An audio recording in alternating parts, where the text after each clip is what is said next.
નમસ્કાર મિત્રો જેલથી શતરંજની ગેમ ગોંડલ નાગરિક સહકારી બેંકમાં શું થશે?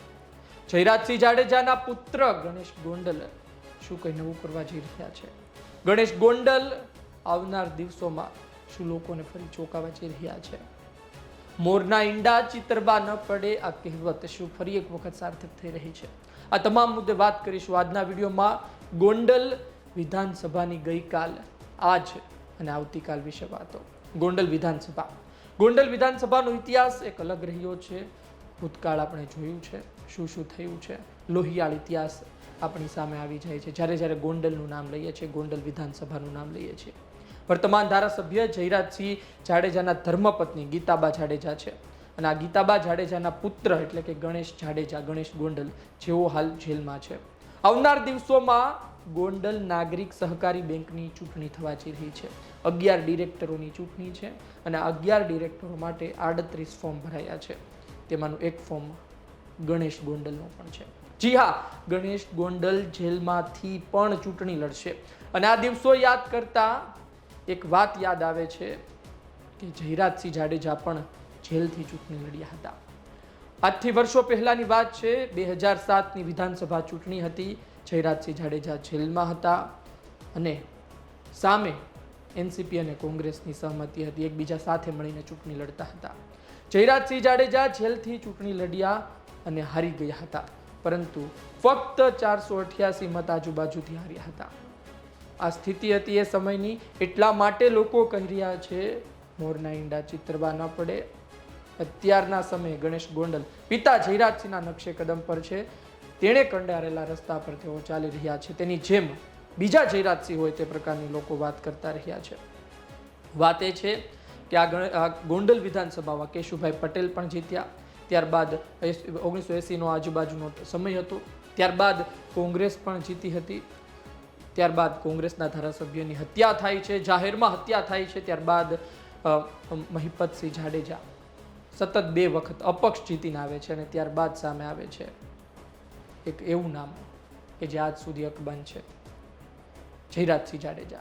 જયરાજસિંહ જાડેજા 2002માં જીતે છે અને 2007માં, જે મેં અત્યારે તમને વાત કરી, જેલથી ચૂંટણી હાર્યા એ સ્થિતિ આવે છે. જોકે 2 કેસ ચાલતા હતા, બે મર્ડરની હત્યા, બે મર્ડરની આ સ્ટોરી છે, આખી ક્રાઇમ કુંડળી છે. જોકે જયરાજસિંહનો ભૂતકાળ પણ ક્રાઇમથી ભરેલો છે. એક તો વિનુ શિંગાળા નામ છે, નિલેશ રૈયાણી છે. આ બંને હત્યા કેસમાં નામ બોલાતા હતા અને પોતે જેલમાં હતા અને ચૂંટણી હારે છે. 2012માં ચૂંટણી લડે છે, જીતે છે, પરંતુ 2017માં ચુકાદો આવી ગયો હોવાથી તમે કાનૂની પ્રાવધાન જુઓ તે મુજબ ચૂંટણી ન લડી શકે તેવી સ્થિતિ હતી. જયરાજસિંહ ચૂંટણી લડતા નથી અને ગીતાબાને મેદાને ઉતારવામાં આવે છે. ગીતાબા ચૂંટણી લડે છે, જીતે છે. 2022માં પણ લડે છે, જીતે છે. આજે ગીતાબા જાડેજા ધારાસભ્ય છે. આ જયરાજસિંહનો ભૂતકાળ હતો, જયરાજસિંહની વર્તમાન સ્થિતિ છે. જયરાજસિંહ ઉપર કેટલા કેસ ચાલ્યા છે, જયરાજસિંહે શું કર્યું છે, ત્યાંના લોકો સાથે વાત કરો તો આપને વધારે માહિતી મળશે. પરંતુ જે વાત છે કે બાહુબલી સામે બાહુબલી ચાલે, એ સ્થિતિ આજે પણ જોવા મળી રહી છે. ગોંડલ વિધાનસભામાં ત્રીજી પેઢીએ પણ ગજગ્રાહ શરૂ છે, જંગ યથાવત છે. આ વચ્ચે નાગરિક સહકારી બેંકની ચૂંટણી છે. જે પ્રમાણે માહિતી મળી તે મુજબ અનિરુદ્ધસિંહ જાડેજા, મહિપતસિંહ જાડેજાના પુત્ર, તે પણ આમાં પોતાના ઉમેદવાર ઉતારતા હોય છે પેનલ પ્રમાણે, પરંતુ આ વખતે હજુ નામ સામે નથી આવ્યું. પરંતુ જયરાજસિંહે તો પોતે ફોર્મ ભર્યું છે. જયંતિ ઢોલ, જે નાગરિક સહકારી બેંકના પૂર્વ ચેરમેન છે, તેમણે પણ તેમના પત્નીએ પણ ફોર્મ ભર્યું છે. ગણેશ ગોંડલે પણ ફોર્મ ભર્યું છે. કહેવાય છે આવતા દિવસોમાં જયરાજસિંહ પાછું ખેંચી લેશે ફોર્મ અને ગણેશ ગોંડલ પોતે ડિરેક્ટર બની શકે છે. અત્યારના ગણેશ ગોંડલ પોતે જેલમાં છે. જેલથી સતત તેની ટીમ પણ કામ કરી રહી છે અને જેલમાં હોવા છતાં પણ તેઓ ચૂંટણી લડશે. લોકસભા 2024ની ચૂંટણીમાં પણ આપણે જોયું કે પંજાબથી અમૃતપાલ સિંહ, કે જેઓ જેલમાં હતા, એ પણ ચૂંટણી લડ્યા અને સાંસદ બન્યા. જ્યારે જમ્મુ કાશ્મીરમાં પણ એક બેઠક હતી, ત્યાંથી પણ જેલમાં રહીને સાંસદ બન્યા હોય તેવો કિસ્સો સામે આવ્યો હતો. એટલે કે 2 લોકો તો લોકસભા 2024ની ચૂંટણીમાં જેલમાં રહીને સાંસદ બની ચૂક્યા છે. આ દિવસો આપણને યાદ આવે. આ સ્થિતિ છે અત્યારની. ગણેશ ગોંડલ જેલમાં બેઠા બેઠા શતરંજની ગેમ રમી રહ્યા છે. એક તરફ તેમના પર કેસ ચાલી રહ્યો છે, બીજી તરફ તેમને પોતાનું રાજકીય અસ્તિત્વ પણ ટકાવી રાખવાનું છે.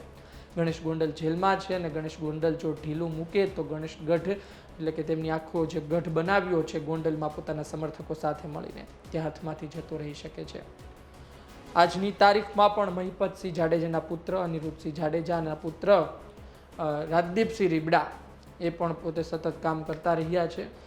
તે પણ ગોંડલની પરિસ્થિતિ પર બહાર નીકળ્યા હતા, કામ કર્યું હતું. ફરી એક વખત ચર્ચા જાગી હતી, પરંતુ ગણેશ ગોંડલે જેલથી ફોર્મ ભરીને લોકોને ચોંકાવી દીધા છે. એક સ્પષ્ટ મેસેજ આપી દીધો છે કે ગણેશ ગોંડલ હજુ પણ તે જ છે, જેલમાં છે, પરંતુ રાજકીય કદ ઘટવા નહીં દે. આ સ્થિતિ છે. આવનાર સમયમાં ખબર પડશે. હજુ ચૂંટણી યોજાશે, 15 સપ્ટેમ્બર છે. આ પહેલાં હજુ ફોર્મ પાછા પણ ખેંચાશે, એટલે કે બધી વસ્તુ હજુ સમય સાથે સ્પષ્ટ થશે. મુખ્ય વાત એ છે કે અલગ અલગ પેનલ હોય છે. જયરાજસિંહ તો પોતે ડિરેક્ટર, એટલે કે આવનાર સમયમાં હજુ પણ આમાં શું નવા લોકો આવે છે, શું સોગઠાબાજી આવે છે તેના પર નજર રહેશે. પરંતુ જેલથી ડિરેક્ટર બને છે ગણેશ ગોંડલ તો એક મેસેજ જશે કે ફરક નથી પડતો જેલમાં છું કે નહીં. જોકે જયરાજસિંહ તો હાર્યા હતા. નજર રહેશે કે ગણેશ ગોંડલ જીતે છે કે નહીં. નાની ચૂંટણી છે, પરંતુ ગોંડલમાં મોટું સ્વરૂપ ધારણ કરીને બેઠી છે. આપનું શું કહેવું છે કોમેન્ટ બોક્સમાં લખો. ભૂતકાળમાં ગોંડલ વિધાનસભામાં ઘણું થયું છે, પરંતુ આ ચૂંટણીમાં શું કંઈ એવું થશે? મુખ્ય વાત એ છે કે ગણેશ ગોંડલ જીતશે કે હારશે. એક વાત એ પણ છે કે જયરાજસિંહ શું ફોર્મ પાછું ખેંચી લેશે. એક વાત એ પણ છે કે હજુ પણ આમાં કોઈની એન્ટ્રી થશે. આવનાર દિવસોમાં ખબર પડશે. એક વાત અત્યારના જોવા મળી રહી છે કે ગણેશ ગોંડલ જેલથી પણ સોગઠાબાજી રમી રહ્યા છે. આ વિડીયો પસંદ આવ્યો હોય તો લાઈક શેર કરવાનું ચૂકતા નહીં.